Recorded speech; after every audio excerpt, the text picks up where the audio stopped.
Welcome to the first installment of our week-long special, Exposed, America's Broke. There are two things that I believe are enslaving us and keeping us from being able to control our own destiny as Americans: debt and energy. The next 2 weeks, we're going to cover both of those. No one is telling you the truth on either of them. You're hearing parts of the truth.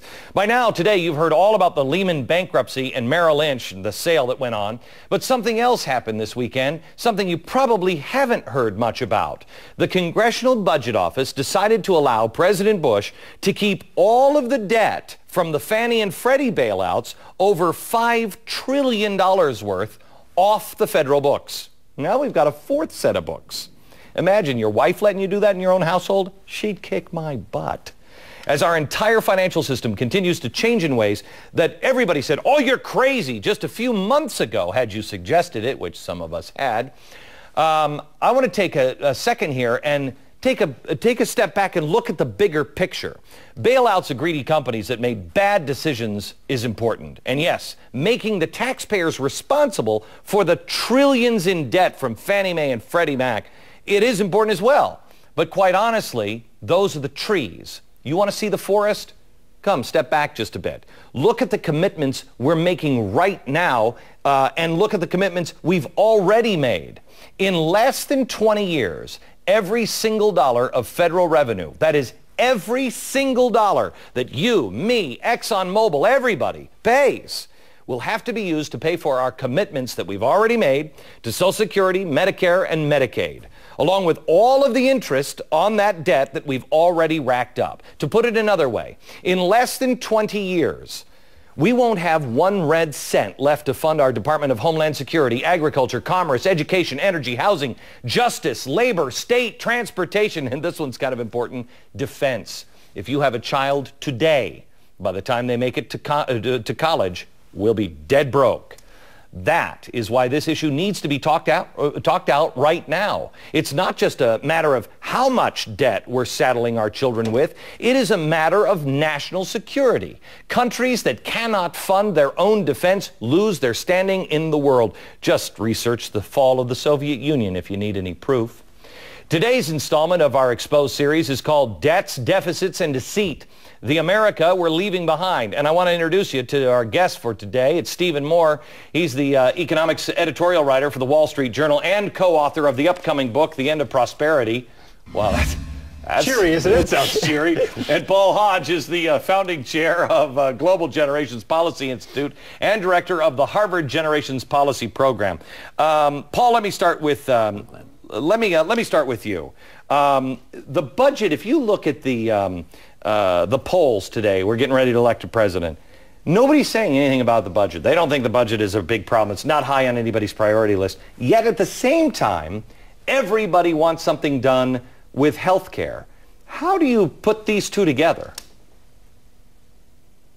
Well, I think that's the pink elephant in the campaign, so to speak. If you're taking a look at the two candidates for office, no one seems to be dealing with these particular issues, and it becomes more evident as you view the whole country from abroad. I've just returned from an 8-month round-the-world fact-finding trip to visiting about 27 countries to find out about how they're handling their global economies and their aging populations and their health care policies. And it's evident from looking at the United States from abroad and these different countries that there's a big problem ahead. Yeah, we're running towards socialism. They're running away from it. True or false? Mm-hmm. Yeah, okay. That's correct. And, yeah. And it varies. Okay. Yeah. Well, Glenn, they've seen the financial havoc that's caused there. It's almost like we're looking at the Argentina and Bolivia model and saying, yeah, let's meet. I saw something this weekend on the worst countries in the world to start a small business. Like 174 out of 176 was Venezuela, and it looked like the policies of some of the candidates. Here's the problem. When you're talking about this massive debt, and a lot of these, there are these unfunded liabilities, the mentality in Washington, I'm there almost every day. The politicians think that they can give everybody everything. Right. It's this entitlement mentality that you and I and Paul and everybody's entitled to the taxpayer money, and we can't continue to do that. So Steve, let me show you. This is a full screen, please, of the federal spending and revenues. If you look at these two lines, where the yellow line is spending. that shows that it's not the revenues, it's spending. But I want to ask both of you guys one question. I noticed the revenue line is damn near flat. That line encompasses the 90% tax that happened on the wealthiest 1%, right, and the lowest tax, the wealthiest 1%. That line doesn't really even move. That's right. In fact, that's where the reason you want to have the lowest tax rates possible to generate the strong economy. But as that chart is showing people, the spending is going through the roof. And the scary thing is, Glenn, it starts to really catapult when the baby boomers start to retire. And guess what? When that happens? Within the next 2 or 3 or 4 years. Okay, so and I might emphasize that that's a big issue, the baby boomers, right, which we hear no discussion about. Okay, so let me, Paul, the next one is major categories of federal spending. This is just what we're talking about. If this chart, you see the, I think it's a blue line, that is the discretionary spending, and you see that going down. And the entitlement and mandatory spending is the red line, and that's going through the roof. This is not, what the politicians keep talking to us about is earmarks. Earmarks are part of the discretionary spending, correct? Correct. So, and what those figures show, excuse me, Glenn. No, go ahead. That's what I was going to ask you. What is it? What those figures show is that just what you've been saying, that we're going to be pretty much locked in to a budget about 20 years from now, but it's even going to happen earlier. One of my and our research has shown is that when they talk in terms, or people talk in terms of what are we going to do for our grandchildren or children, I think we start looking at what are we going to do for ourselves, because a lot of this stuff is going to happen when we're alive. People are living younger longer, and therefore they're going to be around for what we now, the baby boomers, are going to be around for when the difficulties occur. It's not going to be on the children or the grandchildren. Here's the problem in a nutshell. If we stay on the path we're in right now, within 20 or 30 years, every federal tax dollar that we collect will go for 2 purposes. One, to send retirement checks to grandma and grandpa, and that'll be you and me, right, and the other to provide health care for people. And there will be no money left over, as you said, for national defense, for education, right, for the court system, for all the rest of the things government's supposed to do. So I'd like to hear this from both of you, because I think the reason why this doesn't get play is because people will, you're watching at home and you're like, well, that's never going to happen. I mean, it's just not going to happen. We'll find a way out of it. But what people don't believe that we could actually be, as a country, a Lehman Brothers, and yet we're using the same accounting practices. No, worse. Exactly. Much worse than but we don't count Social Security debt. We don't count that. And as Paul knows, we don't count this Medicare debt on the budget. That's not counted in the deficit right now. But every year that goes along, these unfunded deficits get bigger and bigger. So Paul, help me out. And how do you make the case to people that, yes, this does matter?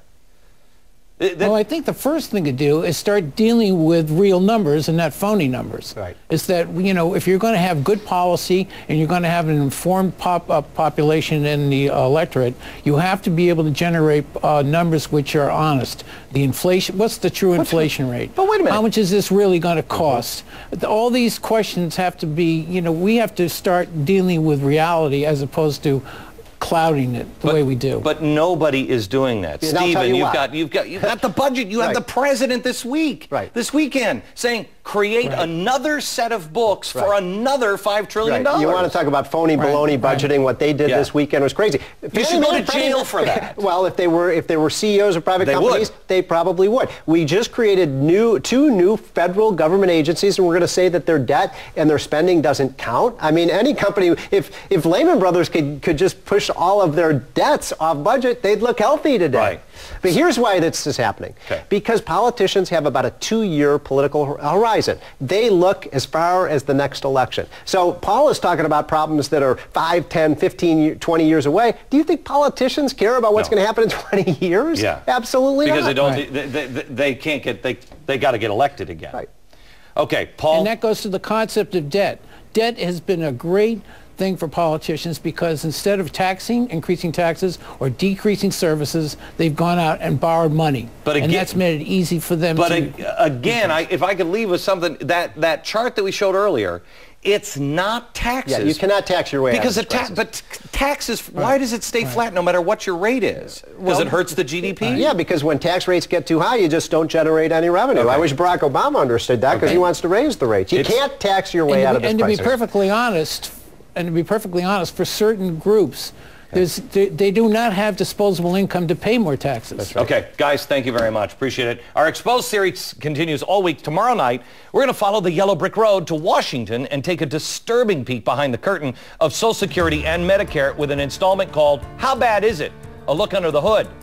Get your vomit bags ready because you're going to need them. Then on Wednesday, I'll introduce you to some of the politicians from both sides of the aisle who are not afraid to touch the third rail of American politics and explain how America can avoid going the way of Lehman Brothers. And finally, Thursday, we take a look at some realistic, tough love solutions with a guy who believes that nothing less than the future of our country is at stake. David Walker, former Comptroller General of the United States. That's all this week, right here. Don't miss it. And next week, it's all on energy.